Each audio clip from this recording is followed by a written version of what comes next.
Oi, Brício, tudo bom? Tudo bem, e você? Tô bem, com Cons- saudade das aulas, como as minhas alunas falaram, com saudade das aulas do direito, da psicologia, em ver vocês, porque o que nos faz são as pessoas, né? Sim, com saudade de viver os afetos pessoalmente, né? E não só Sim, mediados pela tela. exatamente, exatamente. Tempos Bom, difíceis deixa eu ver. vivemos. Tempos muito difíceis. Eu Uhum, comentei com algumas amigas, você já tinha comentado comigo que eu estou, né, usando as lives para utilizar como uma temática de exposição às nossas pesquisas, aos temas que nós trabalhamos, uhum, mas também é algo que me afeta pessoalmente. Oi, Ju, porque me traz esse contato, né, com os meus amigos, com as minhas amigas. uhum. Então, é, dando já um pequeno início aqui à nossa conversa, falar para o pessoal que a gente vai ter uma exposição dialogada com a metodologia de sala de aula. Quem me conhece sabe que eu gosto de diálogo, né? Então, isso daqui não é uma aula, né, nos rigores tradicionais, isso aqui é um diálogo, né? A gente vai pautar pela informalidade. Eu vou também anotar os comentários, né, que as pessoas fizerem durante a live. E a gente vai se pautar aqui mais por uma conversa mesmo. Não tem como aprofundar as questões que nós vamos trabalhar, né? São questões muito profundas, muito complexas. Então é importante se colocar logo isso de início. Mas a gente vai, né, dar um rasante, dar uma panorâmica para o pessoal refletir junto com a gente esse tema específico, que é a necropolítica, e também como a gente pode pensar a necropolítica nos tempos de hoje, né, em tempos de pandemia.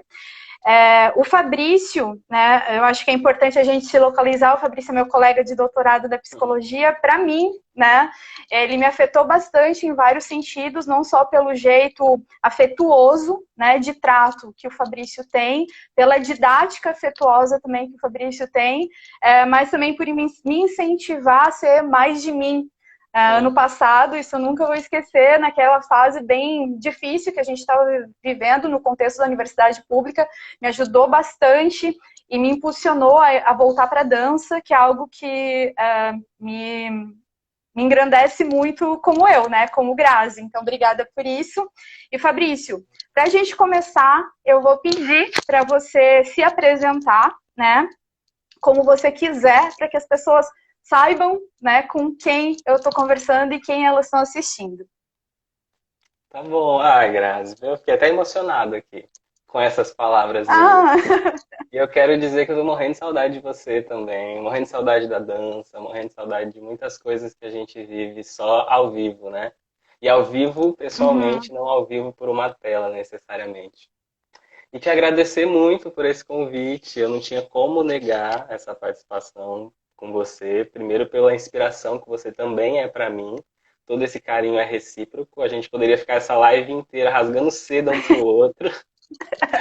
E que não ia ser suficiente, porque eu acho que você inspira não só a mim, mas a muitas pessoas. Eu acho que o fato de você ser do direito, por exemplo, é extremamente necessário. Sim. Eu acho que você rompe muitas noções importantes que precisam ser rompidas assim, a começar por essa Uhum. discussão online em tempos de pandemia que você Sim, apresenta e propõe, rompendo os muros da universidade, né? Porque eu acho que nós sim. pesquisadores também somos muito acostumados e treinados a escrever para os nossos pares, a ser avaliados pelos nossos pares, e de repente se a gente pode falar dos ganhos dessa pandemia, a gente pode pensar nesse formato como algo que vai extrapolar essa fronteira física da universidade e nos levar para longe. Então, quando você cria esse projeto, eu não poderia dizer não, porque eu acho que você está democratizando o conhecimento dessa forma. E a gente fazer isso de uma forma informal, de uma forma tranquila, vai ser ainda melhor. A sua fala inicial até me tranquilizou, porque eu estava morrendo de nervoso aqui. Sobre. Eu te agradeço, Fabrício. Eu só quero fazer uma remissão aqui, que quem me inspira muito, quem me inspirou até nesse movimento na internet é a professora Amanda, que está aqui presente, né? E o professor Iclis. O Iclis já tem há muito tempo um canal no YouTube em que ele tem essa proposta de trabalhar a democratização do conhecimento, né, nesse acesso digital, um canal chamado Obriga História. Então, né, são duas pessoas da UFSC que me movimentam também nesse sentido. Eu quero conhecê-los já também, então. Pronto. Sim, eu te passo depois o contato deles. Tá. Para contigo, Brício. Bom, Grazi, vamos lá. Quem sou eu? Tô tentando responder essa pergunta até hoje, né? Quando você me pede para eu me apresentar e me apresentar como eu quiser. Eu acho que se a gente está num espaço que não é o hegemônico, o acadêmico, acho que eu posso me apresentar de várias formas, né? Eu não preciso ler aqui o resumo do meu Lattes, né? Posso fazer isso de outro jeito. Sim, por favor. Eu posso dizer que eu sou nortista, eu sou de Rondônia, preciso começar marcando isso. Inclusive na divulgação da live eu marquei o horário de Rondônia, isso já foi quase uma provocação. Olha, às 17 horário de Rondônia. Eu sou filho da Cida, filho do Ronaldo, eu sou irmão da Camila e da Tainá, sou tio da Ana Beatriz. Sou alguém que veio de universidade e de escola pública, que reivindica esse espaço agora aqui no sul do país, tentando encontrar um lugar ao sol, assim, fazer discussões que antes que têm sido feitas e de repente me inserir nesse lugar do conhecimento.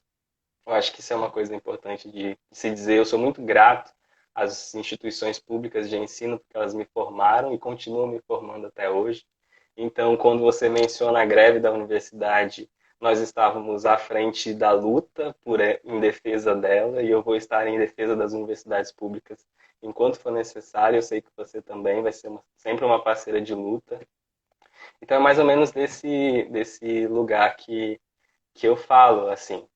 E para pensar um pouco nessa minha discussão sobre a necropolítica, eu acho que eu não posso fazer isso sem contar um pouco da minha trajetória na pesquisa, assim, sobre como essa ideia surgiu para mim como necessária agora no doutorado, mas que antes ainda não era um horizonte para mim.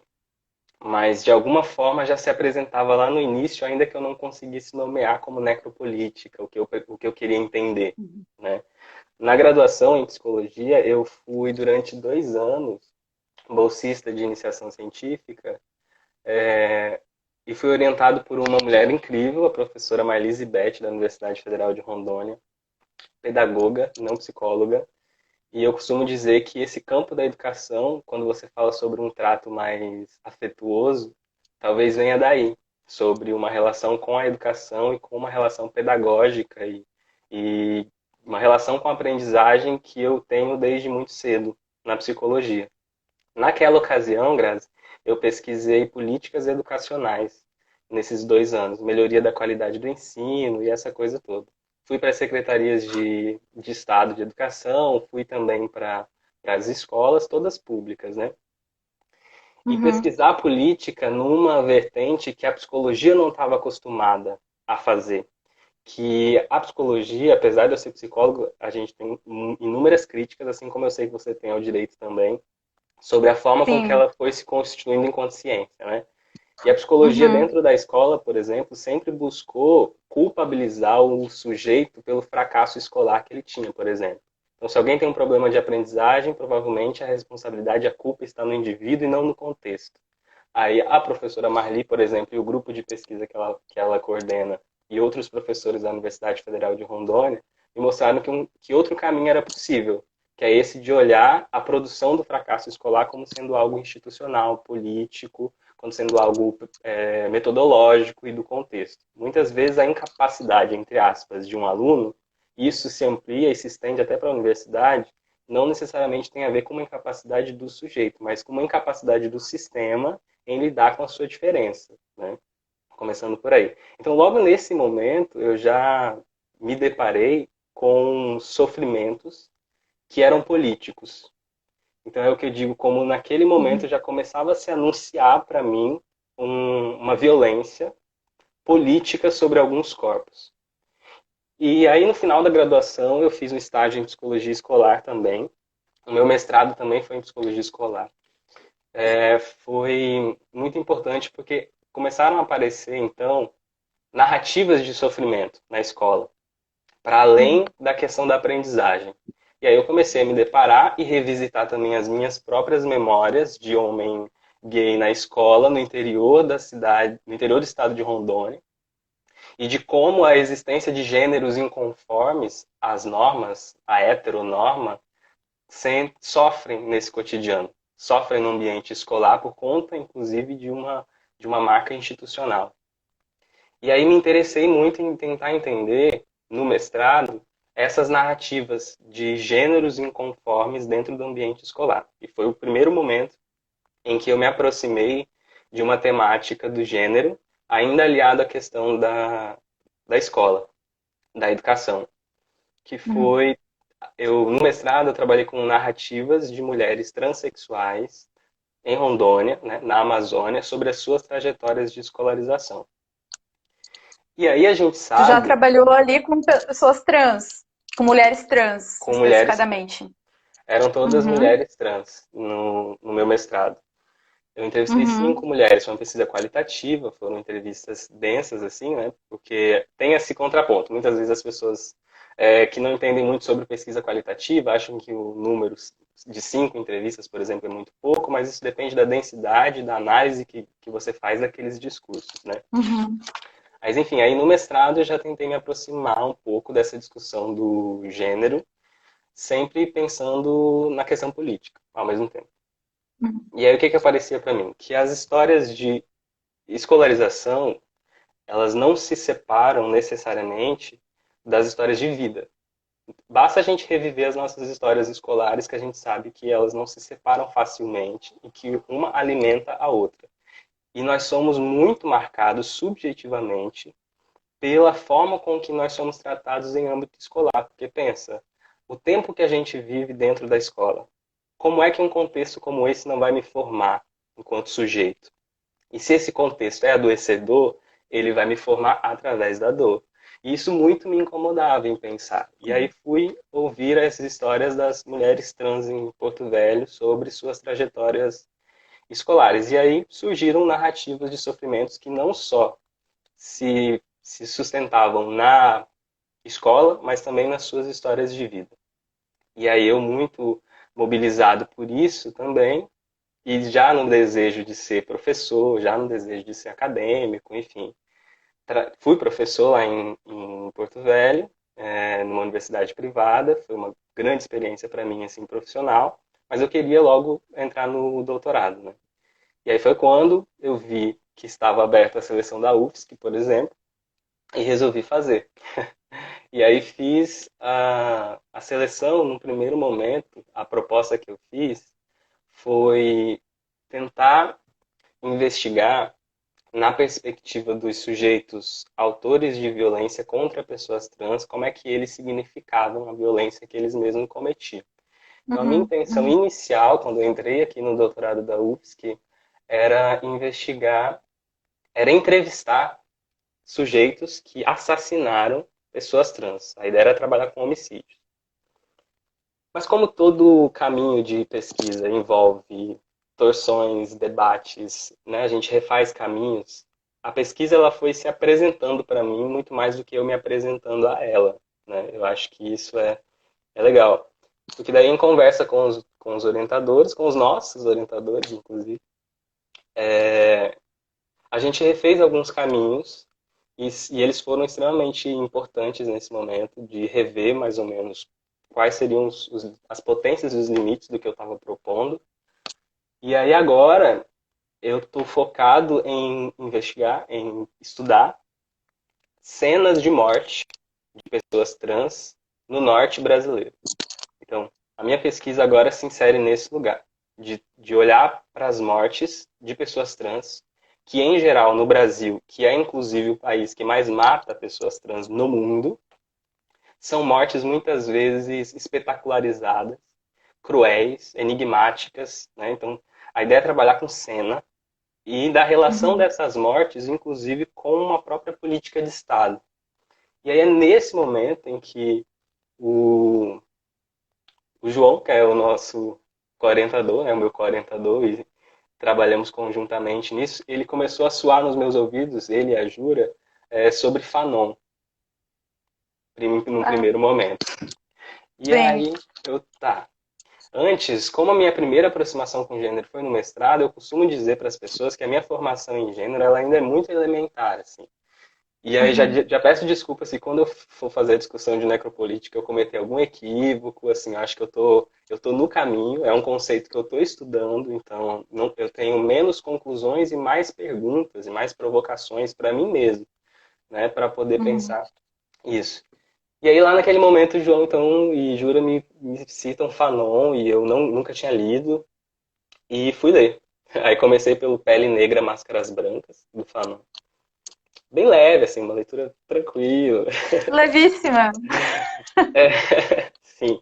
E aí li Fanon, um intelectual negro que discutiu a Uhum. Revolução Argelina um, e fez essa discussão da colonialidade e da violência sobre esses corpos em contexto de colonização. E começou a fazer muito sentido para mim e começou a soar cada vez mais necessário não separar a discussão de violência de gênero de uma política de extermínio de alguns grupos. Para mim está cada vez mais forte isso, de que não dá para debater violência, especialmente no contexto como o Brasil, especialmente no contexto como o que eu vou discutir, que é no norte do país, né, na fronteira, sem entender de colonialidade, sem entender de racismo, sobretudo, porque há uma relação interseccional muito próxima entre todas essas discussões, gênero, raça, classe, enfim. E aí, Fanon, então, começou a abrir um pouco as minhas discussões em relação a isso, pela discussão que ele faz. Depois de ler Fanon, de ler esse livro de Pele Negras, Máscaras Brancas, eu fui ler o outro deles, Condenados da Terra. Aí, pronto, aí perdi o rumo de vez. Fechou. Fechei. Tava conversando ontem com uma amiga minha, Eliane, que depois que eu terminei o Pele Negra Máscaras Brancas, eu fechei o livro. Fechei não, eu tava lendo no computador. Terminei de ler e fui pro bar Uhum. beber. Sozinho, pra chorar as pitangas comigo mesmo e pensar o que, que tinha acontecido, sabe? Sim, sim. Dessas leituras que a gente se depara e nos mobiliza e nos transforma.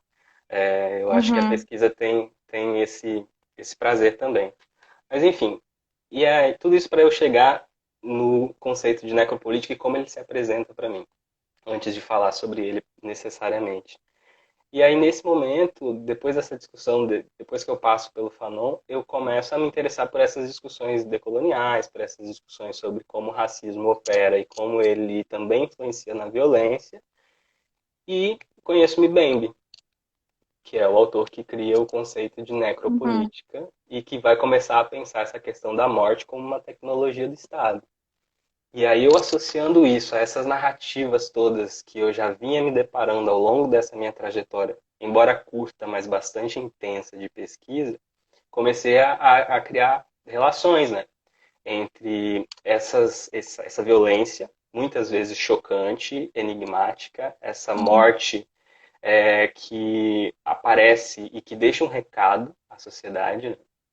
Só para dar um exemplo, assim, já para cantar uma pedra de um exemplo de morte de uma pessoa trans no Brasil. E nessa live eu acho que eu vou falar bastante da questão de gênero também, porque Sim. onde eu consigo dar exemplos, né? Só para pensar Uhum. numa morte. A morte da Kelly em Campinas em 2017. Ela foi assassinada, teve o coração arrancado pelo seu algoz e foi levado para baixo do guarda-roupa dele. E ele colocou uma imagem de uma santa no lugar. Então, o que que essa morte revela para nós? O que que essa morte, o que que essa cena diz sobre a política do Estado, sobre esses corpos especificamente? Então começou a fazer muito sentido. Por isso que eu digo que a pesquisa muito mais se apresentou para mim do que eu a ela, porque foi nos caminhos em que eu fui fazendo e trilhando de estudos e que as coisas começam a fazer sentido. Acho que a pesquisa é um pouco isso, né? Meu Deus, Sim. esse conceito que eu acabei de conhecer faz muito sentido para entender aquela angústia que eu não entendia há 2 anos atrás. E aí o exercício de escrever sobre isso, de pensar, enfim, assim como a liberdade é uma luta constante, como nos diz Angela Davis, eu acho que o conhecimento também é uma prática constante.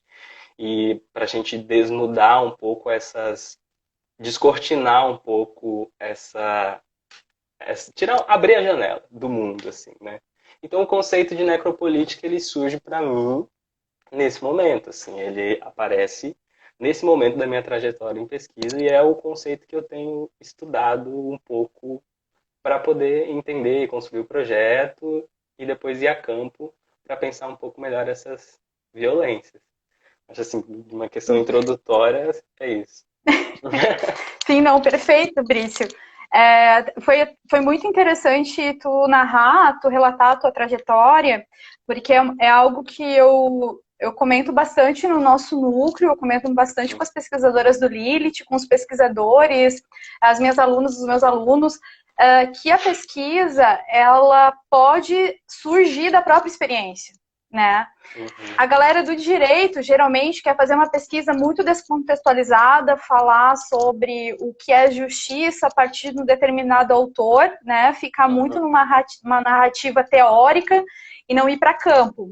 A gente vê, né, na nossa perspectiva, que isso se trata de uma pesquisa que vai ser ok, ela não vai olhar para a realidade necessariamente, ela vai ficar num campo teórico, ela tem seu determinado valor, mas ela não tem um impacto político, né? É importante a gente pensar nessa questão de impacto, porque você, enquanto pesquisador, enquanto pesquisadora, você pode fazer alguma coisa para impactar, para investigar, para mudar uma determinada realidade a partir da sua pesquisa, revelar, né, determinadas situações. E o como é importante ter esse olhar de que a tua trajetória pessoal, ela está extremamente vinculada à tua trajetória de pesquisa, à tua trajetória profissional.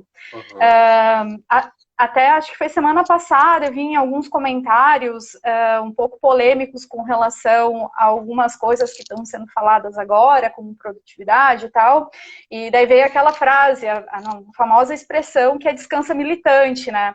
Como se a consciência que nós temos da estrutura da realidade, essa consciência do que nós temos da nossa própria vivência, ela fosse uma militância, e não é. É uma consciência que, por exemplo, o Fanon vai trazer nos livros dele, que é necessário ter uma visão, enxergar devidamente em que estrutura você está inserido, para você entender como esses marcadores sociais te atravessam.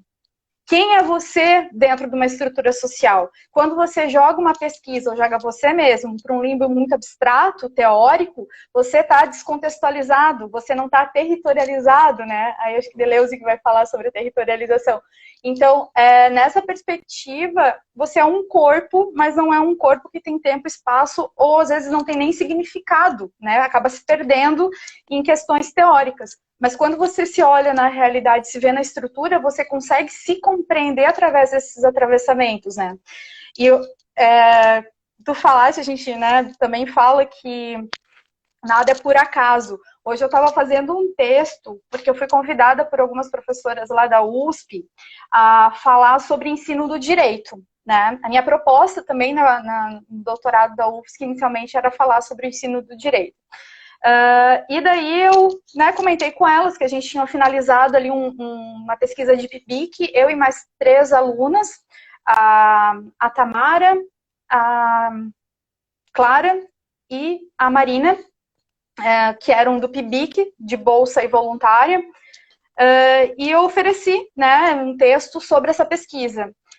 E delas, não, ok, vai ser muito interessante a gente saber o que está sendo pesquisado sobre o ensino de gênero, né, o ensino do direito, na verdade, na perspectiva de gênero. Só que essa pesquisa, especificamente, a gente também trouxe a questão de raça.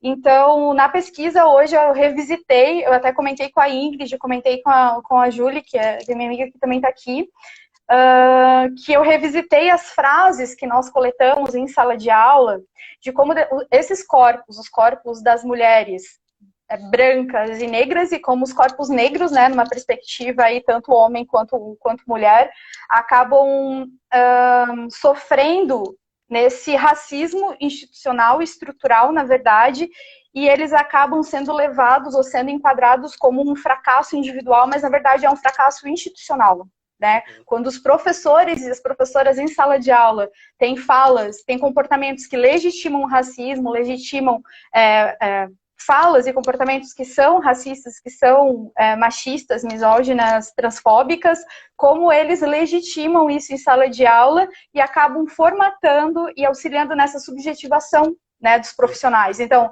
quem são esses profissionais que, por exemplo, na expectativa, na esfera do direito, vão trabalhar com justiça, né? Uhum. Esses profissionais que estão aprendendo falas e comportamentos racistas, transfóbicos, misóginos, quem são, né? Uhum. Então, até na nossa situação, né? A gente pode se localizar, eu me localizo não dentro do direito da dogmática, eu me situo fora, uma pesquisa crítica do direito, com pesquisas aplicadas que questionam, né, vinculados a isso. E a tua pesquisa, daí, Brício, vai se situar numa psicologia crítica social? Basicamente por aí, Grazi. Mas Tá. antes você tocou num assunto que eu fiquei aqui. Enquanto você falava, eu pensei em milhões de coisas, né? E eu, Assim. eu fiquei pensando, por exemplo, nesse paradigma moderno de como conceber o conhecimento, muitas vezes sob um viés de uma suposta neutralidade que não existe, né? E Sim. eu acho que parte daí essas nossas desconstruções no campo das ciências humanas, quer dizer, eu como sujeito da pesquisa faço e posso e devo fazer parte dela com a minha história, com as minhas narrativas, com as minhas memórias, e isso não desqualifica ou não torna a minha pesquisa menor do que outra que acredita que analisa um objeto de forma neutra, né? Então, quando você toca nesse Uhum. assunto, eu fico pensando um pouco sobre como as ciências, de um modo geral, historicamente, vêm defendendo a tua forma de fazer e de conceber o conhecimento, porque também se relaciona por aí, né? Eu acho que uma das nossas funções, Uhum. por exemplo, você, nessa linha que você chama de teoria crítica do direito, é isso? Uhum. E também a psicologia Sim. social, a psicologia crítica e toda essa discussão, elas se inserem também numa denúncia dessa forma de como a ciência vem sendo estruturada. Então, assim, a nossa função tem sido essa de desestruturar o sistema em vários sentidos, inclusive a forma Uhum. de se fazer ciência. Eu acho que muito parte daí. Você fala sobre se localizar fora do direito e, ao mesmo tempo, a sua prática tem total efeitos dentro do direito, justamente a partir Sim. dessa forma outra de se fazer ciência. Então, acho que uma coisa que precisa ser dita é nesse sentido, de que é possível sim fazer pesquisa a partir da própria experiência. Tem um texto massa Uhum. da Joanne Scott que se chama Experiência, tem esse mesmo nome. E eu amo as ciências humanas por isso também, porque a gente consegue perceber que fazemos parte da pesquisa, tal como a pesquisa faz parte de nós, e isso não nos desqualifica, né? Então, sim, a minha pesquisa Sim. ela acaba se localizando um pouco nesse lugar também um pouco mais crítico, vamos dizer assim, da psicologia. Isso desde lá da minha graduação, que, como eu falei para você, rompeu Uhum. as barreiras de como a psicologia escolar é defendida em muitos campos até hoje, e agora tentando investigar a relação da violência contra as pessoas trans com uma política específica de Estado.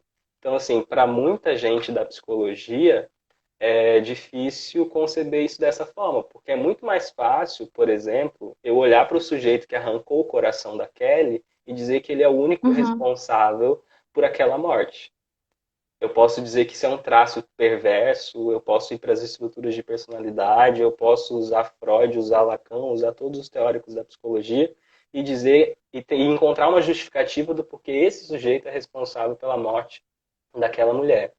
Só que, ao mesmo tempo, eu não vejo dessa forma. Eu acho que isso é uma armadilha muito complicada que a psicologia às vezes acaba caindo, porque é mais fácil e é mais cômodo.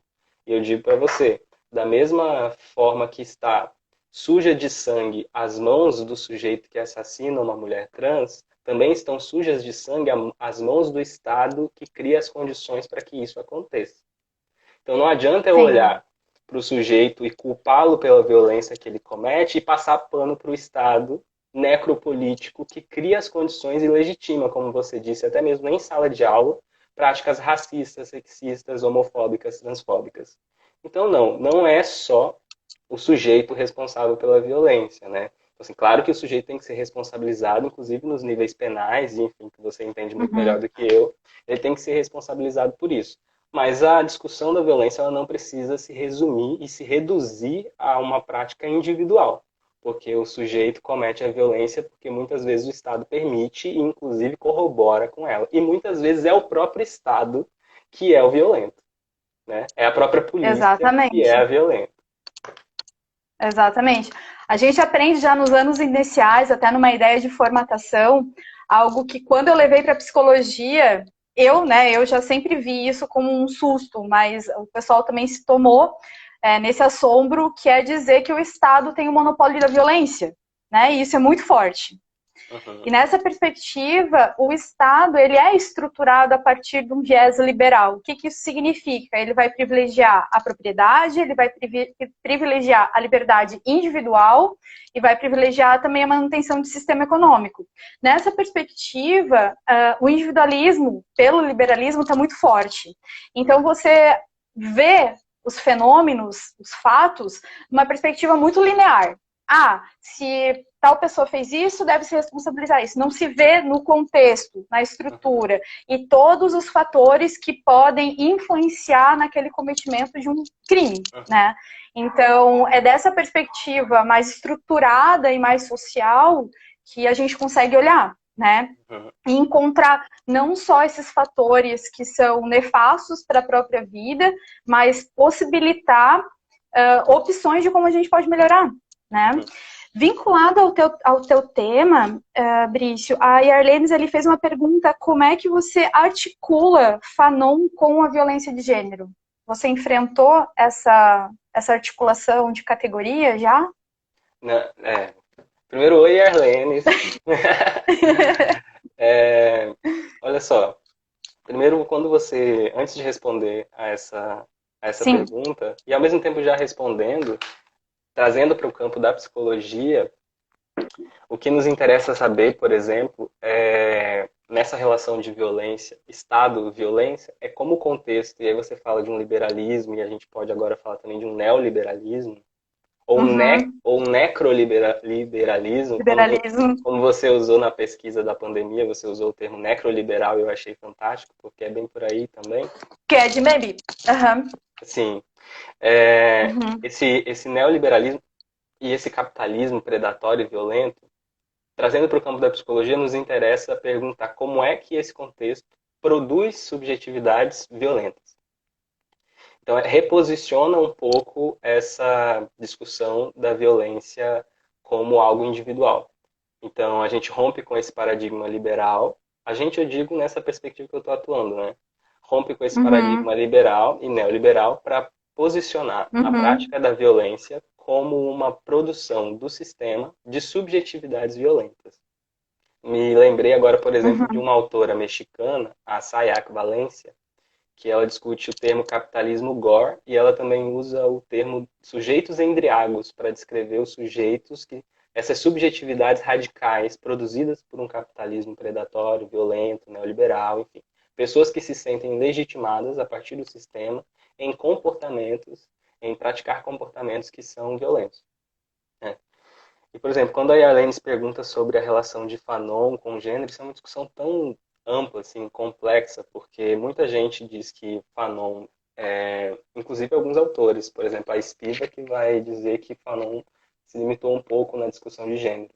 Quando eu li Pele Negra, Máscaras Brancas, ele anuncia isso de alguma forma a partir dos tópicos que ele fala sobre a mulher negra e o homem branco, ou o homem branco e a mulher negra, alguma questão assim. De certa forma, está anunciado uma questão de gênero a partir das discussões psicanalíticas que ele também propõe. No meu caso, eu tenho pensado essa violência de gênero em relação às pessoas transexuais por esse viés de uma política de extermínio puro e simples. Então, o Fanon meio que entra numa tradição para poder também pensar a discussão da necropolítica a partir da Revolução lá da Argélia. Ele não discute esse termo, mas muitos autores que discutem necropolítica se inspiram nas discussões de Fanon para poder fazer essa discussão. E eu, como uso a necropolítica para poder pensar a violência de gênero, entro nesse sentido de a violência contra pessoas trans serem parte de uma tecnologia de morte do Estado. Então, assim, o próprio Estado, de alguma forma, cria as condições precárias de existência, e usando o termo da Butler, as condições precárias de existência de algumas populações, como, por exemplo, a população trans, e legitima práticas de violência extremamente cruéis a esse mesmo grupo, de extermínio completo. Assim. Então, não apenas extermina, mas também a forma e a cena com que é criada a partir dessa morte, nos revela muito sobre essa política necroliberal do Estado. Então, eu não sei, Arlenes, não tenho resposta direta para você sobre isso, porque ainda é um caminho que eu estou construindo, assim. Mas, nesse Uhum. sentido dos autores que discutem necropolítica se inspirarem na discussão fanoniana para poder pensar revoluções e colonialidade e tudo isso, e aí associar, no caso da população trans específico, a política de extermínio. Então, aí me interessa Fanon um pouco nesse caminho. Não sei se eu respondi também, mas assim, são caminhos de pesquisa, né? Sim, é importante também a gente falar, Brício, nesse sentido, tu falou da psicanálise, né? Porque o Fanon vai por esse caminho, ele vai inclusive se contrapor a Freud, né? E se Uhum. contrapõe num posicionamento muito de Freud, você está sendo racista, né? Assim como já tem revisitações a Freud no sentido de misoginia, nesse sentido. Uhum. Mas é importante a gente falar para quem não é da psicologia, dizer que a psicologia, que é algo que você já ventilou inicialmente, não é única, não é uma só, né? Não. Do coletivo que nós temos de professoras de direito, teve uma colega nossa que disse para mim: Grazi, já que você está na psicologia, quem sabe se você trouxer alguém para, sei lá, falar numa live sobre a psicologia, a questão de saúde mental e tal, da tua área especificadamente. E daí eu disse assim: ok, eu estou na psicologia, mas a psicologia tem muitas abordagens, né? E a minha abordagem é exatamente questionar essa violência do Estado, o Estado como liberal, como racista, como misógino, como elitista, como capitalista, e eu posso trazer alguém com esse enviesamento também para falar aqui. Se for assim, tá sucesso. Daí ninguém me respondeu. Então Então, é assim, bom a eles não gente querem. dizer que a psicologia. Não, assim eles não querem. Então é bom a gente falar que a psicologia em si, né, ela tem várias abordagens, ela Uhum. tem várias áreas de concentração, né? E tu também é psicólogo, né, Brício? Qual é a Sim. tua área nesse sentido? Olha,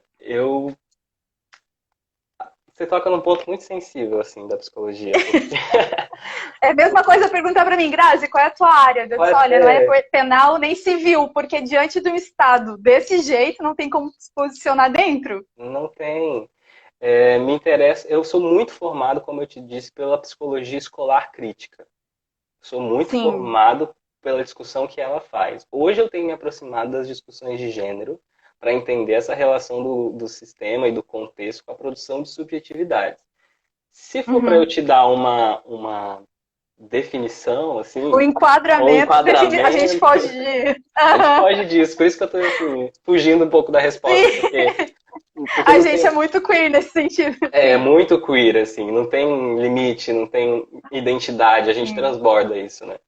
Agora, se for para te dar alguma definição possível, eu acho que eu me localizaria nessa discussão de uma psicologia social mais crítica, enfim, de que vai pensar o gênero e essas novas formas de, de pensar as discussões de gênero dentro da psicologia, bastante influenciado sobre perspectivas outras que a psicologia um pouco negligencia e que não Uhum. chama de abordagem, de conceito psicológico. Por exemplo, eu sou muito influenciado pelos transfeminismos na discussão que eu faço. Sim. Especialmente os Uhum. transfeminismos e os saberes trans decoloniais. Eu acho que eu tenho muito a aprender com as mulheres trans que fazem essa discussão. Então, como psicólogo, eu tento entrar por via da violência nessa discussão da violência contra as Uhum. populações trans, porque é preciso dizer isso também. Durante muito tempo eu fiquei bastante angustiado sobre qual é a credibilidade de uma pesquisa em tese sobre pessoas trans, feitas por uma pessoa cis, vamos chamar assim. Uhum. E a angústia foi muito grande nesse sentido.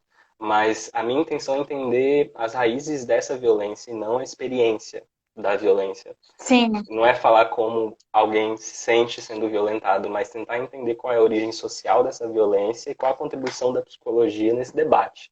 Assim, especialmente no Uhum. contexto do norte do Brasil, de Rondônia, em que poucas pessoas estão debatendo esse assunto na perspectiva da psicologia, né? Então, assim, falar é difícil de me localizar, Grazi, assim, é difícil Uhum. pensar no A enquadramento. gente transita, né? Sim, A gente transa. Pra que eu devo escolher um lugar só se eu posso estar em todos, sabe? exatamente. Exatamente. Hum, Até nesse sentido, eu quero vincular com um comentário que acabou passando, infelizmente eu não vi quem foi que fez, hum, que foi sobre a falta de biografia, de bibliografia. hum. Nesse ponto, essa é a minha justificativa até para eu. Muitas vezes, muitas pessoas me questionam por que eu estou fazendo meu segundo doutorado em psicologia, se eu já tenho meu em direito, o que vai me acrescentar, não tem remuneração financeira. Então, gente, são 4 anos que eu vou ter professores fodas em determinadas áreas, eu vou aprender com eles, e exatamente sobre algum ponto, o link, eu só sei que é a mãe do Luiz, o arroba é Negra Cerveja Sommelier, e eu sei que é amiga da Ingrid. Qual é teu nome, por Compartilhe a gentileza? cerveja. Isso, a Sara. Obrigada, Sara. Eu acho muito interessante a gente trabalhar com essa questão de bibliografia, né? Quando eu vou para uma outra área, como eu fui para psicologia, eu fui exatamente porque no direito eu não encontrei pesquisadores, pesquisadoras para trabalhar sobre mulheres, para trabalhar sobre feminismos. E daí na psicologia eu encontrei muito material sobre isso. Só que não é em toda a psicologia. Vai ter uma psicologia que também vai ser heterocis normativa. Então eu vou trabalhar para uma psicologia que vai fazer o questionamento desse discurso hegemônico. Mas existe bibliografia, né? Essa é a questão. Agora, onde a gente vai encontrar isso, né? Essa bibliografia? Lembrando que a bibliografia que é hegemônica, que é advinda de um pensamento eurocêntrico, anglocêntrico, é a bibliografia que está aí, né, nos planos de ensino. Até essa pesquisa que a gente fez do PIBIC foi isso, do quanto nós lemos quem está no norte global, e nós não lemos quem está aqui no sul global, e a gente não faz esse questionamento decolonial, de negritude, responsabilidade da branquitude sobre o racismo, e etc. Mas existe. E recentemente eu conversei com algumas. A Amanda falou aqui, o direito depende de outras áreas para se atualizar. Exatamente. Enquanto ficar fechado na norma, não vai olhar corpos, não vai olhar fetos, não vai ter acessibilidade, vai ser só um compromisso com o próprio sistema. Não vai ser um compromisso com as vidas, né? E nesse sentido, a gente, como eu falei para algumas pesquisadoras que eu fiz a formação, a gente acaba utilizando um tempo que a gente tem, que seria um tempo normal de estudo e de profissionalização, lendo o discurso hegemônico, mas a gente acaba tendo que fazer um esforço, se a gente quiser ir para outras áreas, ou aprender sobre questões decoloniais e questões marginais, né, nessa perspectiva do centro e pensar o excêntrico, a gente tem que dedicar mais tempo a isso. E não são todas as pessoas que têm essa possibilidade. Né, que se debruçar aí além, né, de uma determinada carga de tempo, de uma determinada carga de estudo que a gente já tem. No direito, por exemplo, a gente tem essa matriz eurocêntrica e anglocêntrica muito forte. Para eu poder, por exemplo, formar uma disciplina, direito e feminismos, eu tive que trabalhar final de semana, virar de madrugada, lendo. Isso não é normal, né? Vamos entrar aí no questionamento porque é normal, mas isso não é saudável. Mas não é saudável, né? Então é algo que, querendo ou não, não é todo mundo que vai conseguir fazer, ter essa possibilidade de fazer isso, né? De abrindo esses campos para a gente conseguir, por exemplo, incluir isso numa narrativa hegemônica. Aí você toca num ponto que, inclusive, dá para puxar o gancho para a própria discussão necropolítica, assim. Quando você fala sobre esse nosso fetiche em autores europeus, esse nosso fetiche em autores do norte global, não é que nós vamos Sim. descartar a importância de algumas discussões. É aquilo que o João sempre comenta, né? Sobre discutir com a teoria, ir contra e com o tempo inteiro. Então, assim, existem produções do norte global que nos ajudam a pensar muito, muitas questões. Sim. Por exemplo, eu uso muito a Butler para poder discutir uma série de coisas. Mas aí, puxando para a questão da necropolítica, o conceito surge justamente de uma crítica à noção de biopolítica do Foucault e dos limites geopolíticos da biopolítica Foucaultiana. Então, quando você fala disso, o Mbembe, que é um autor africano vai fazer uma discussão tentando superar a discussão biopolítica Foucaultiana. E superar não significa ignorar e anular a importância, mas Uhum. sim caminhar num outro sentido e mostrar os limites daquilo. Assim como hoje já existem autores mostrando os limites da teoria da necropolítica de Mbembe para o contexto latino. Uhum. A Sayaka Valência é uma Uhum. dessas autoras que eu mencionei aqui já, que faz um pouco essa discussão. Porque é preciso sempre atualizar o conceito que a gente está usando à realidade histórica e concreta que a gente pesquisa. E se eu vou estudar lá a região da fronteira do estado de Rondônia, qual sentido tem se eu usar só autores do norte global? Eu tenho que ir pensar e Sim. buscar autores que se aproximam da discussão do contexto que eu investigo. E a partir da minha experiência em pesquisa, ir criando as noções que eu entendo que fazem sentido para aquele momento, né? E aí Uhum. o conceito de necropolítica surge como crítica à biopolítica de Foucault. Inclusive, eu acho que é preciso dizer que, não sei se você tem a mesma sensação que eu, mas às vezes me parece que a ideia de necropolítica tem sido banalizada até. Parece que tudo virou uma necropolítica. Sim. Sim. Tem gente que vai usar a discussão de qualquer violência e vai se Uhum. fundamentar na necropolítica. E eu acho que não é Sim. bem por aí. O conceito de necropolítica é bem mais complexo do que ele parece ser na realidade, assim.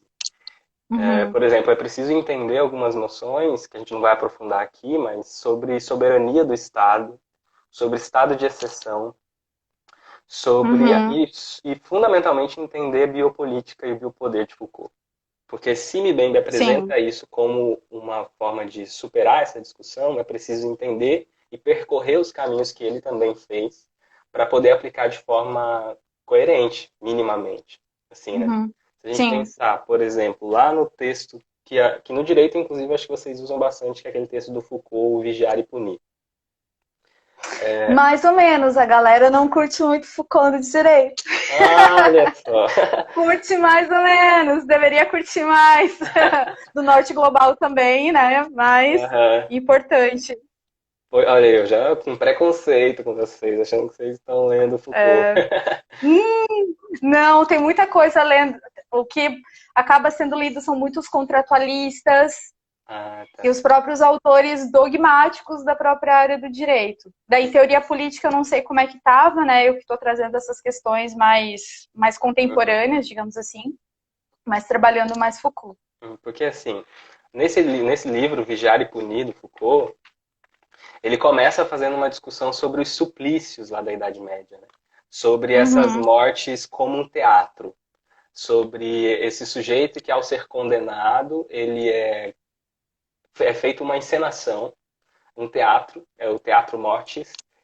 O sujeito, por exemplo, ele conta a história, esqueci o nome do, do rapaz que ele cita, mas uhum, que tá nu em cima de uma carroça, apenas vestindo uma camisola e carregando uma tocha, né, condenado à morte. E o corpo dele é amarrado a dois cavalos que vão disparar em sentido opostos e vão desmembrá-lo uhum, completamente. E aí vísceras, ossos, membros do corpo são dilacerados assim. E aí ele vai falar sobre esse suplício como uma forma de soberania do Estado, no sentido de uma manifestação desse poder do Estado através da morte, porque isso é um espetáculo, né? Isso é um uhum, convite e é um recado à sociedade. E aí mais à frente, isso Foucault lá em Vigiar e Punir, e daí depois ele vai fazendo a discussão mais à frente sobre uhum, como esse modelo de soberania do Estado vai começar a perder força e a noção de biopolítica e biopoder se insere cada vez mais. Né? Esses mecanismos de poder vão se tornando cada vez mais sofisticados, e aí é onde ele entra com a história da loucura, com a história das prisões, enfim, faz todo, e também, sobretudo, do uhum, controle da sexualidade. Então, para fazer a discussão de necropolítica, é importante percorrer como a morte é tratada na teoria Foucaultiana, por exemplo, nas discussões que ele uhum, faz, para então chegar lá no Mbembe.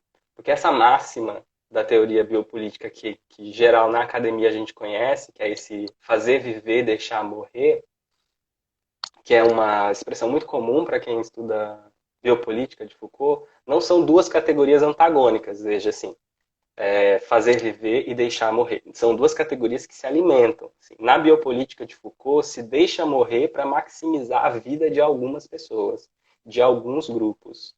E cada vez mais a morte Uhum. ganha uma condição privada. Ela acontece mais silenciosamente no interior das prisões, no interior dos manicômios, no controle da sexualidade, tudo mais. Essa é a diferença de soberania e do Estado e na ação biopolítica do Estado, né? E aí o Mbembe, Uhum. bebendo dessa fonte, vai dizer, olha, existem limites geopolíticos da discussão Foucaultiana. Então, assim, por mais que ele tenha tratado da questão do racismo de Estado lá, por exemplo, no livro Em Defesa da Sociedade, acho que é esse o nome do livro, do Foucault, ele fala de um racismo de Estado, mas ele ainda fala de um racismo de Estado nos domínios da Europa. E aí Uhum.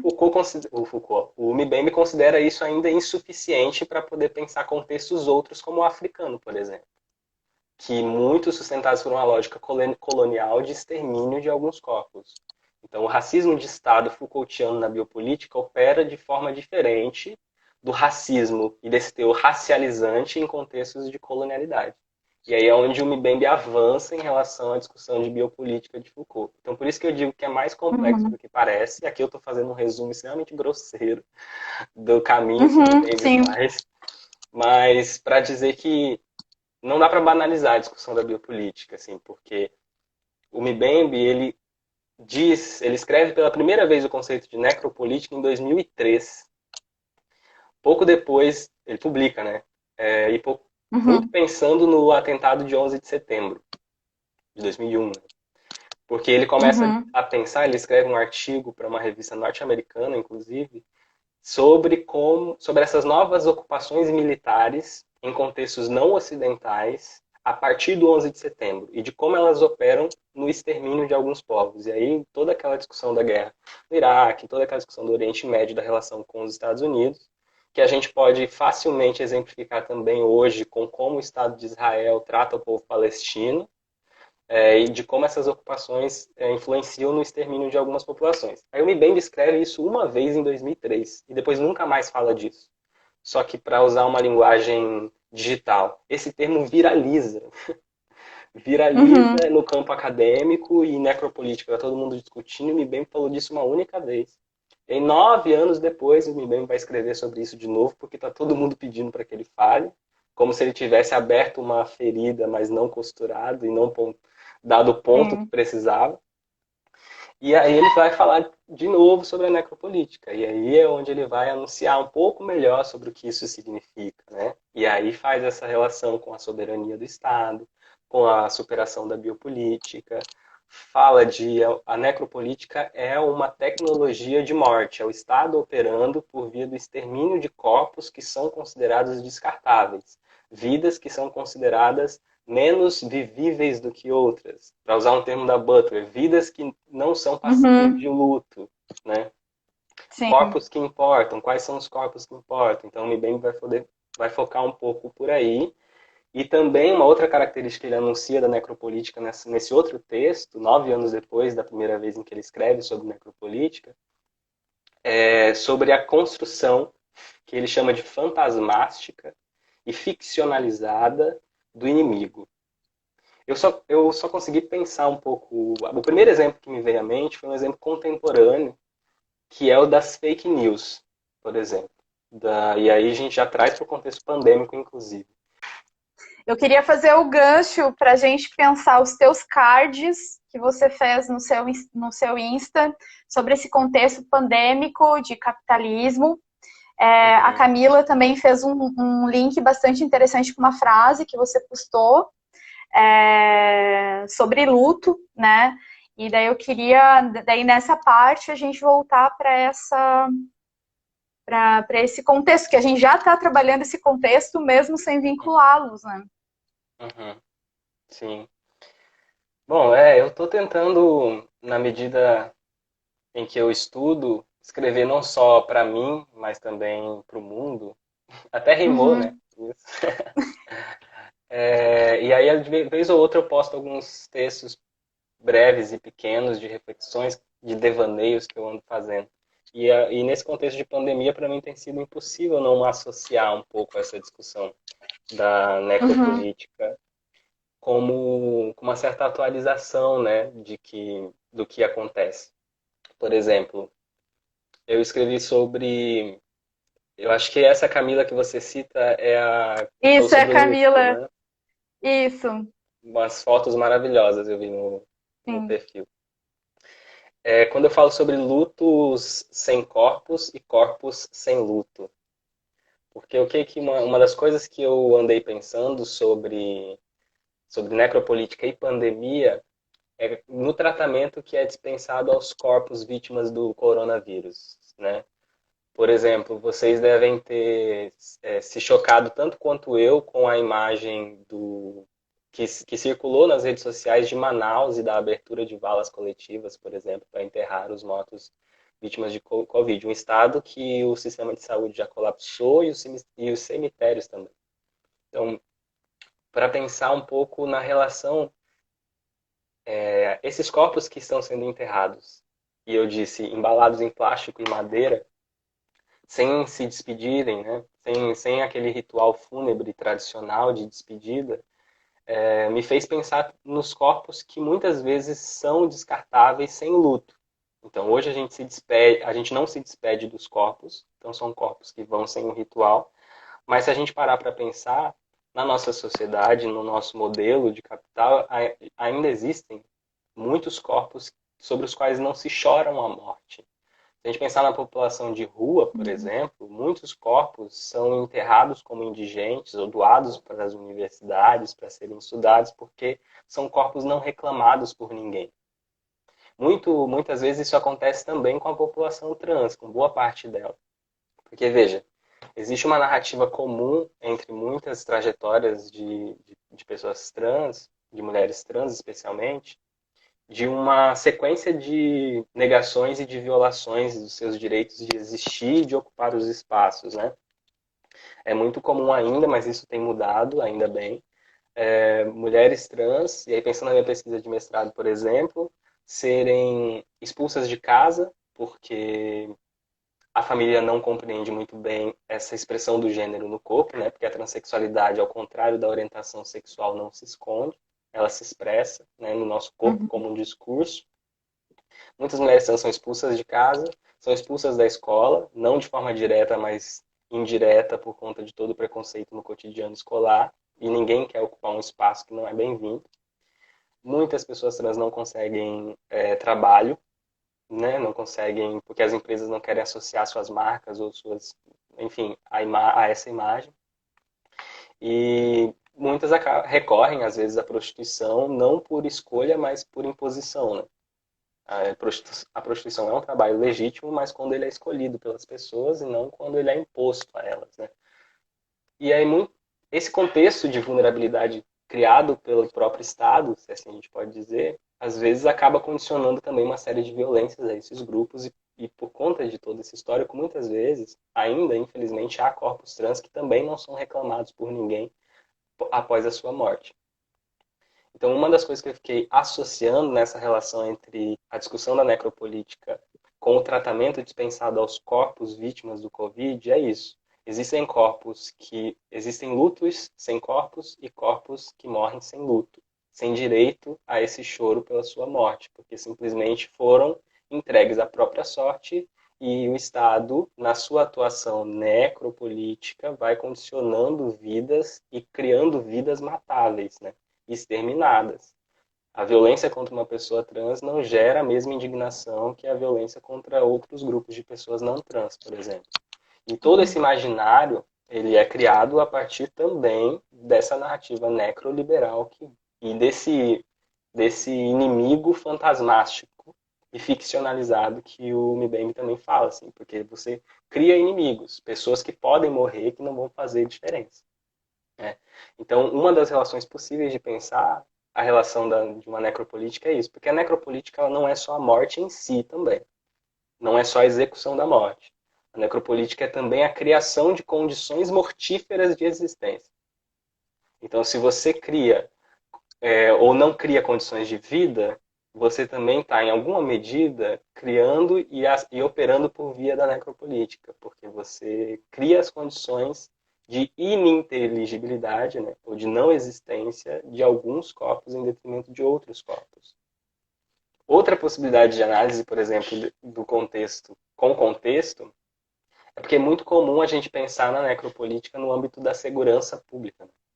Porque talvez esteja aí, inclusive, dos limites da discussão da necropolítica no contexto brasileiro, por exemplo, porque a gente vê a necropolítica operando não apenas pela segurança pública, né?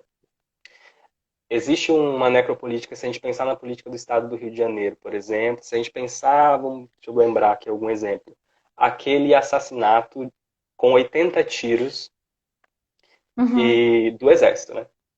O exército assassinou uma pessoa com 80 tiros, disparando 80 tiros, enfim. Foi o próprio exército, como instituição do Estado, operando por via de uma morte deliberada, né? Me lembro muito de um texto da Clarice Lispector, que é o Mineirinho, eu até tenho tentado citar ele no meu projeto, que ela fala sobre o Mineirinho, um jovem que foi morto com 13 tiros.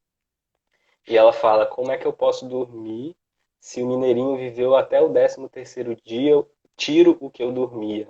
E naquela entrevista que tem disponível dela no YouTube, que é fantástica, da Clarice Lispector, ela fala que ele morreu com 13 balas quando uma só bastava.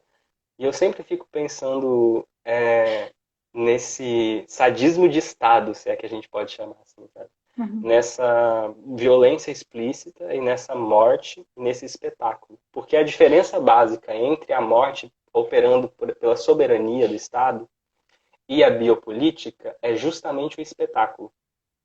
Porque na biopolítica você ainda, como eu disse, mantém um âmbito privado.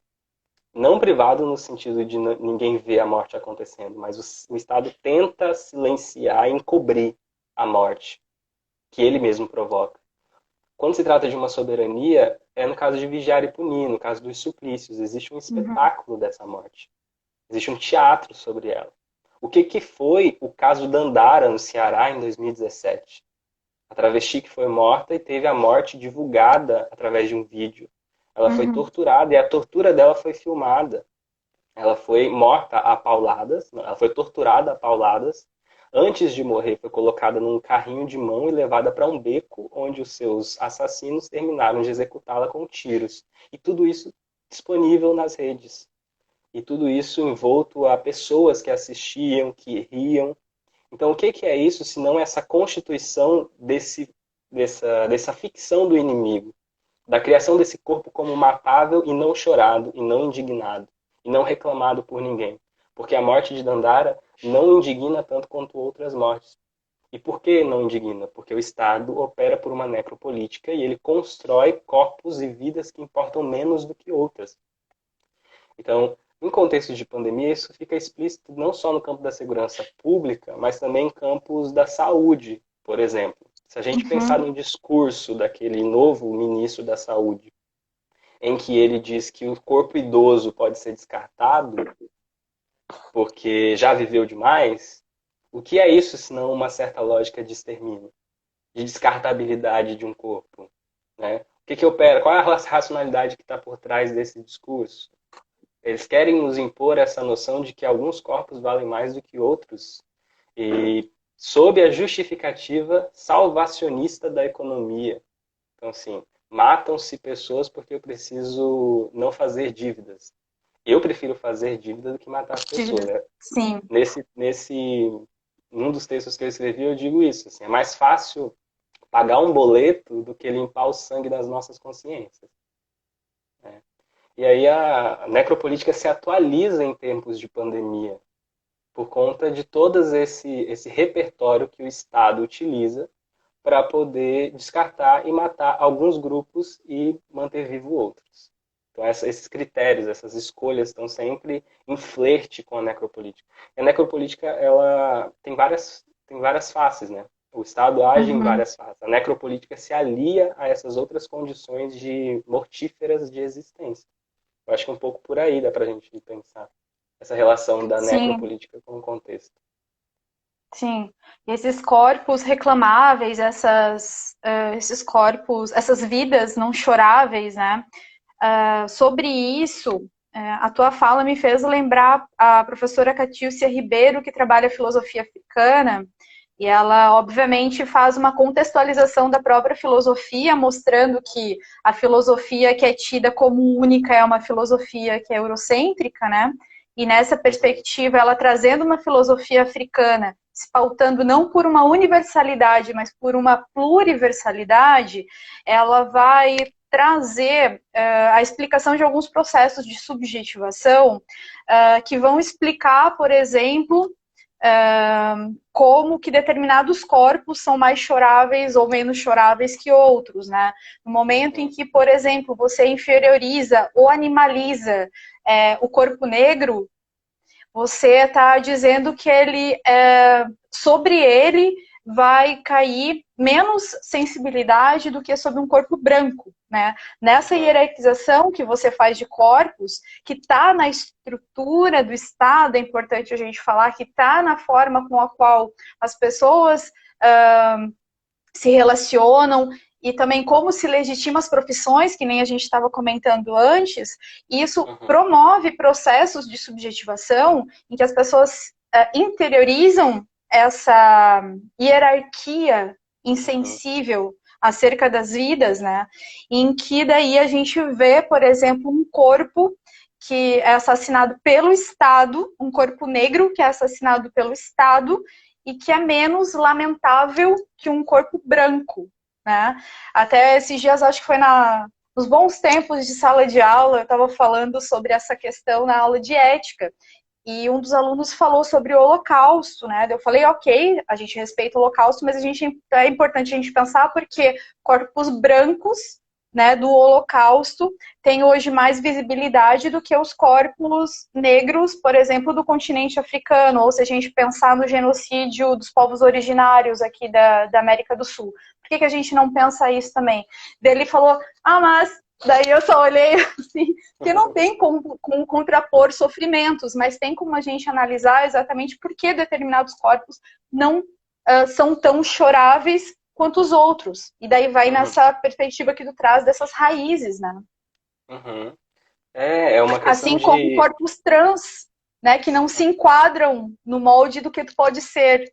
Né? O que tu pode ser? O Estado vai te dizer o que tu pode ser. Saiu daquele enquadro, passou do limite, ele não é tutelado. Sim, tutelado é um termo bem do tutelado. direito. É bem jurídico, tutela jurídica. É bem jurídico. É um corpo que não ganha estatuto de sujeito para o Estado, né?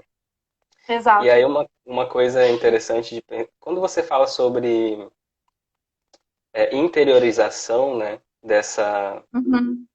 Eu ainda tenho problemas com esse termo, não sei se interiorização, mas o Fanon ajuda mas a pensar...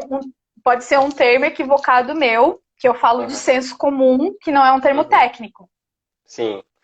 O Fanon ajuda a pensar um pouco isso, porque como ele é psicanalista também, Sim. Ele faz essa discussão sobre esse inconsciente que se constrói a partir da lógica colonial, né? Sobre como o sujeito negro muitas vezes acredita na sua inferiorização em relação ao sujeito branco por conta dessa supremacia que é posta no sistema colonial. Então, acredita-se nisso piamente. E para desconstruir é muito difícil, né? É só a gente pensar em todo o processo de embranquecimento da sociedade, como é difícil para as pessoas negras romperem com essa estética branca, por exemplo, que é imposta o tempo inteiro e está em todos os campos representativa, assim, né? Então, uma das coisas que eu fiquei pensando foi um pouco sobre contextualizar essa teoria. Eu pensei em outra coisa, mas acho que agora já esqueci o que eu ia falar para você disso que você mencionou. Sim. Eu tô também indo por Fanon, eu peguei a Sueli Honig, que são autores que trabalham psicanálise, apesar dos nossos orientadores ele fala assim, não vai para psicanálise, mas querendo ou não, tu acaba dando um oizinho ali, porque essa questão individual é importante de ser pensada, porque é a questão da subjetivação também. Você falou de psicanálise, o meu amigo Gustavo deve estar assistindo a gente. Um beijo, Gu. Ele já perguntou ali, e essa psicanálise aí? Porque eu o tempo inteiro falo para ele que eu não sou psicanalista, mas eu acabo flertando com a psicanálise de alguma forma por conta dessas discussões de gênero que os autores também flertam com a psicanálise em algum sentido, né? Mas Sim. não dá para me nomear no psicanalista por conta disso, né? Mas Sim. essa psicanálise está o tempo inteiro presente. E eu fico pensando, cabe a nós também, tanto do direito como da psicologia, pensar na produção dessas subjetividades, né? Quem são essas Uhum. pessoas que se formam violentas? Mais uma vez citando a Sayaka Valência, ela fala Uhum. sobre os sujeitos embriagos, que são essas subjetividades radicais criadas a partir do sistema, e ela, como ela investigou, a grande pesquisa dela, que dá origem à discussão do capitalismo gore, é no contexto de fronteira do México com os Estados Unidos, em que, na região de Tijuana, em que durante muito Uhum. tempo foi dominada pelo narcotráfico. E aí ela usa Uhum. Mbembe e a necropolítica, e ela contextualiza a teoria de Mbembe para o contexto de fronteira mexicano, para poder relacionar é, a comercialização dos corpos, porque há uma relação naquele contexto direta entre a produção da morte com a economia do Estado. E aí é onde ela fala que o Uhum. capitalismo gosta. Tem uma Sim. coisa também interessante de se pensar, tem uma tese, eu acho que essa live pode ser importante para isso também, a gente indicar textos assim para as pessoas, já que a gente Uhum. não consegue aprofundar tanto a discussão. Eu gosto da tese do professor Fábio Franco, da USP, professor, doutor em filosofia. Ele fala sobre um certo limite da teoria necropolítica também, da discussão da necropolítica. Ele fala sobre a necrogovernamentalidade e que o Olha só. limite, isso, e que o limite um possível limite da teoria da necropolítica é que ela se limita à morte, quando na verdade também a necropolítica opera após a morte. E ele vai fazer toda uma discussão sobre o processo burocrático da morte e desse corpo que se enterra ou não se enterra, a partir de uma vala clandestina que é descoberta no estado de São Paulo, com Uhum. várias ossadas de presos políticos, de tudo isso. Então ele tem como paradigma essa vala clandestina e vai dizer sobre essa política do desaparecimento do corpo a partir da necropolítica e dizer que a necropolítica encontra, em alguns contextos como o Brasil, um limite que ela opera não só até a morte, mas opera também a partir dela. E aí, mais uma vez, trazendo para as pessoas trans, por exemplo, as pessoas trans elas não morrem apenas uma vez quando são assassinadas. Elas são matadas, assassinadas de novo pela mídia, por exemplo.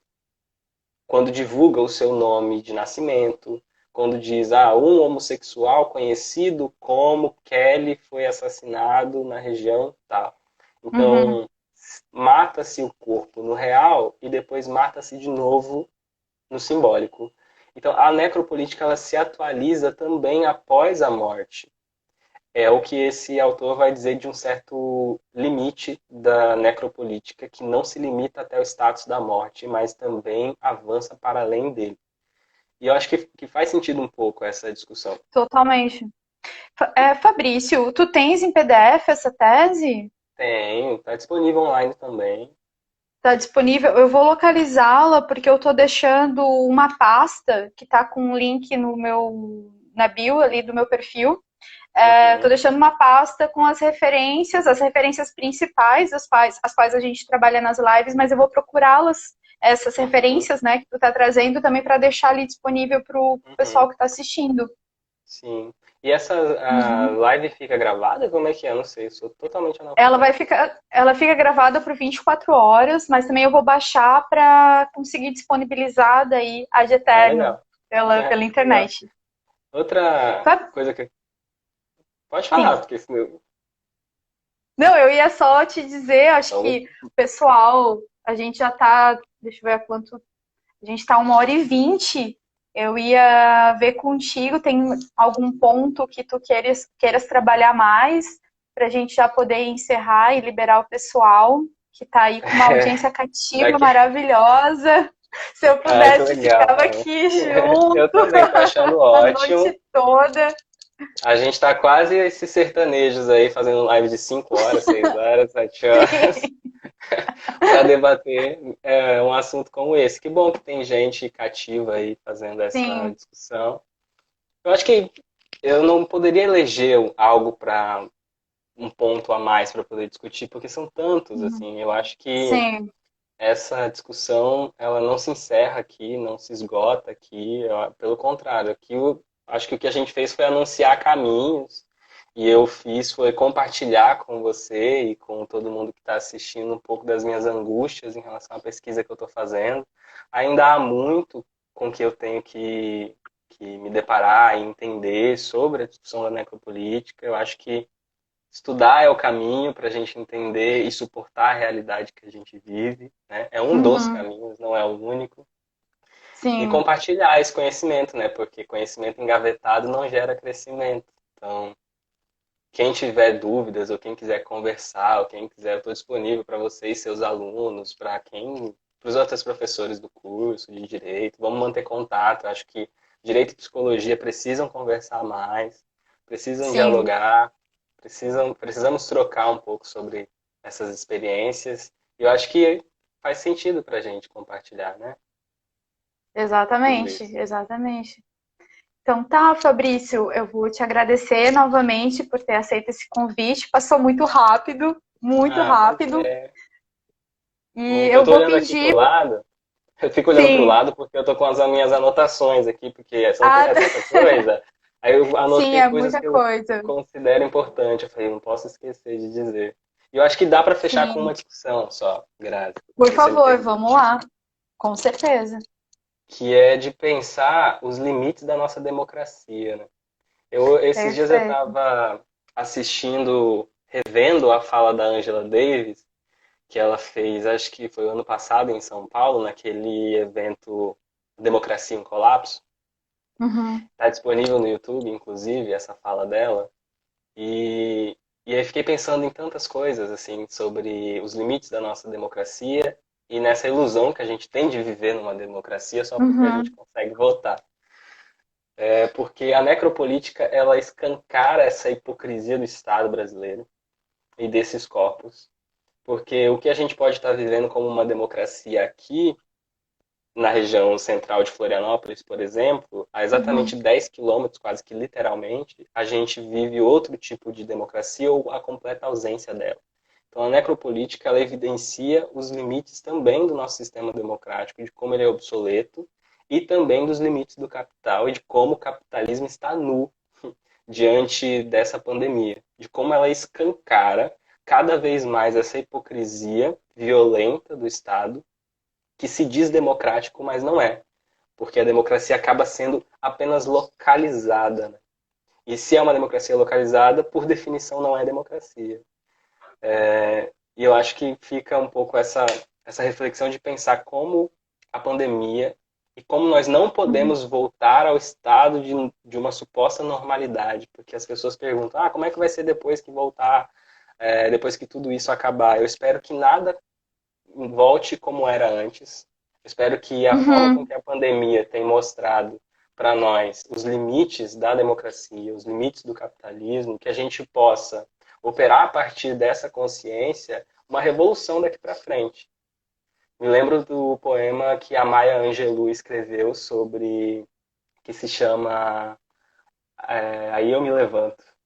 Ainda assim eu me Uhum. levanto. Eu acho que eu posso encerrar um pouco por aí, em que ela diz: Você pode me riscar da história com mentiras lançadas ao ar, pode me jogar contra o chão de terra, mas ainda assim, como poeira, eu vou me levantar. Então, que a gente se levante após essa pandemia, não sendo o que nós éramos antes disso, mas novos sujeitos, um pouco mais críticos em relação ao que a gente viveu nesse momento. E muito obrigado pelo convite e por tudo isso. Ah, Fabrício, um jeito maravilhoso de encerrar. Não poderia encerrar de uma forma melhor. Vou fazer uma contribuição só para os meus alunos, para as minhas alunas de direito, é que o que a gente tem como ideal de democracia, né, como se fosse a única democracia, ou uma democracia universal, é uma democracia liberal. Existem outras formas de democracia, como a participativa, procedimental, e inclusive a democracia radical, né, que nos inspira bastante. E daí, fechando esse ponto, queria te agradecer novamente, Fabrício. Obrigada a todos que estiveram conosco também. Se vocês quiserem o aprofundamento, quem está assistindo, o aprofundamento de algumas temáticas aqui que o Fabrício trabalhou, me manda mensagem para o Fabrício para tirar dúvida, a gente está à disposição. Ou então fazer alguma sugestão de outra temática com esses temas para a gente poder fazer live e para a gente continuar compartilhando com vocês e trocando uma ideia. Tá bom? Obrigada de novo, Fabrício. E a gente que agradeço. Vida longa ao Lilith. Vida longa ao Lilith. Beijo. Tchau, gente. Obrigada. Tchau, gente. Até mais. Obrigado. Até mais.